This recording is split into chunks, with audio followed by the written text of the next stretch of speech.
Hi kids, well here's my next little lesson for you, and it's all about air. Well, you'll remember that last time we talked about air pressure and the fact that the air is squashing us. Now we're going to have a look and see, what is air? What's in it?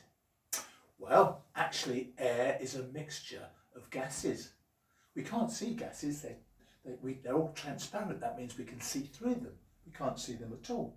But there's two main gases in air, and this is what they are. You see if you can read them first. They're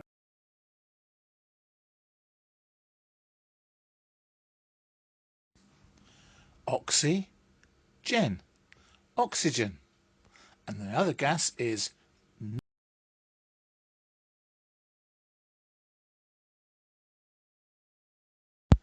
nitrogen. Nitrogen. Now let's talk about oxygen first. Oxygen is very important to us because every living thing breathes in oxygen, and the oxygen goes all around our body and makes us alive.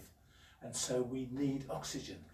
But it also helps things to burn, because burning means combining with oxygen.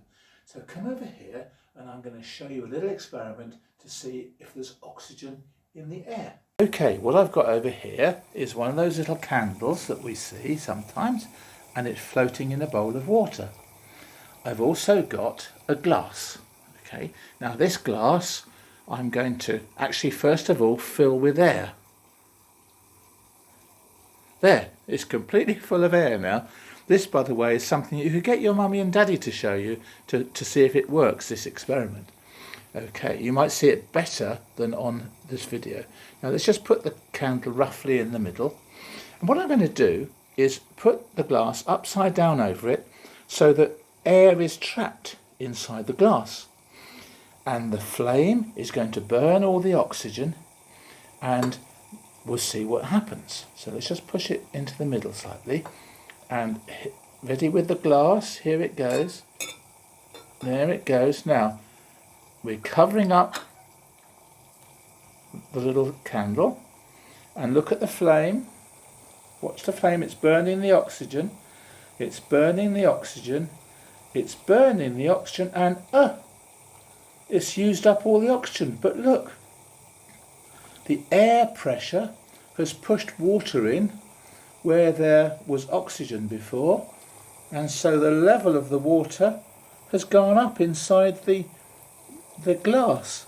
And you might be able to get your mummy and daddy to show you that better.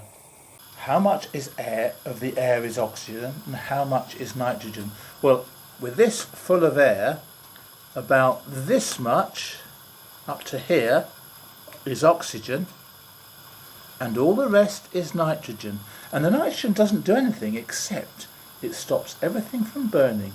So our atmosphere, our air around the world is very special because it's got oxygen to make us live, and it's got nitrogen to make sure that nothing keeps burning all the time.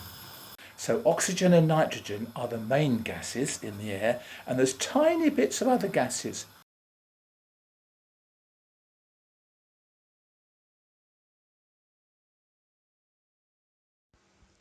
Carbon dioxide. But there's also lots of, let's read this one together, water vapor. Yes, so we've got carbon dioxide, we breathe that out, and what's really clever is that trees take it in, and we breathe in oxygen and give out carbon dioxide, and the trees take in carbon dioxide and give out oxygen, so we help each other. But let's look at water vapor. Now you know that water can be solid or liquid because we've seen ice, that's just solid water. But it can also be gas. And let's have a look and see. Now here's the kettle, and the water inside's boiling away, and I want you to look very carefully just next to the spout, because next to the spout it's invisible. That's water vapor. That's water turned into a gas. But because it's warm, it actually turns back into little tiny droplets.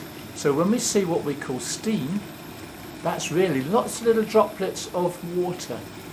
And because they're warm, they will slowly disappear. They go back into the air. So we can see the steam only goes up so far, but the rest of the water has gone into the air. So all over here there is water vapour mixed up with the oxygen and the nitrogen and the carbon dioxide. Well, hopefully you believe me that there's lots of water in the air. We can't see it because it's existing in the gas form instead of liquid or solid, but I can show you that in this room there is water in the air, because when the water in the air, if there's too much water in the air, it does what we call condense. That means it turns back into water again, liquid water. And I'm going to show you because we're going to look. Okay, I've turned it round and let's look at the window because the window is cold. And what do we see on it? We see what we might call steaming up. But what that is, that's water from the air landing on a cold surface and turning back into liquid water again. So these are all drops of real pure water, and they've come from things that are boiling there. So the liquid water is turning into gas. It's coming up as steam just like that did from the kettle, and it's going into the air and it's landing on something cold and turning back into liquid water again. So that proves there's lots of water in the air, in our kitchen and everywhere else. There, that's all for now, kids. So that was all about oxygen, nitrogen, carbon dioxide and water vapour.